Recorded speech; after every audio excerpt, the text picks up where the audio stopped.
Welcome back to another trade recap. Today I'm going to be showing you a trade I took on EURUSD, which was a loser. The screenshots will be on the screen right now. Essentially, on this day, I believe EURGBP was bearish and there was no news as well. So it's a clean day. I'm very happy to take a setup, which meant that I was looking for shorts on EURUSD because EURGBP was the weaker pair. So knowing that, if we just get on to, where was it? Here, 15th of November. If we look here, what was I looking at? Well, if we look at overall structure, we were pretty bullish. We were coming in something like there, down, we came up. So to be fair, the next point was actually this high of liquidity. So knowing that now, you could say that the obvious target was buy side liquidity resting right above there. And that's where I eventually went up to before we had a pullback. But what I was looking for was some POIs. Well, we had liquidity right here. This is 645. So if we look here, we had this whole zone right here, I believe. There. Now, what did the zone do? You might be asking. Well, this zone, when we have some buying pressure, we went and closed below here. So this zone actually caused a break of market structure. So that is why I deemed the zone valid, because it did actually cause something. It caused a break of structure.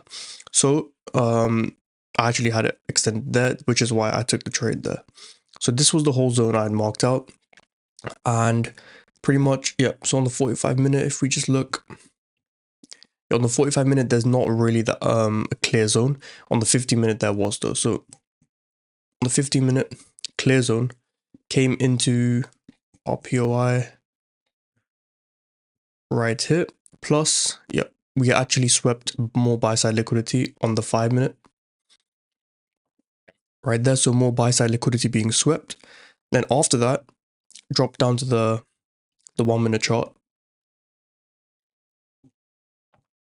And this is what I was looking at.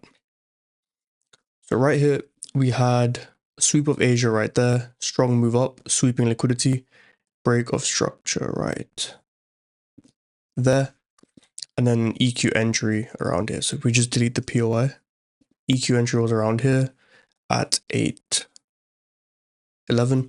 stops resting above there around 6 pips, and then I was targeting a 1 to 2 as I usually do.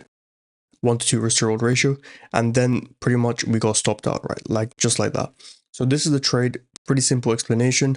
Looking back on it, there's definitely some improvements I could have made. For example, this POI, which I took the trade off, didn't really cause anything, or actually it did. Right here. So we actually had a 45 minute break of structure as well, a push below a swing low. So this zone actually was valid, which is why I ended up taking the trade. So now it makes sense. So valid trade to my plan. And pretty much that was the trade recap. If you got any value out of it, if you took this trade, let me know. And that is pretty much for today. I'll see you in Saturday's video. Happy trading and stay safe.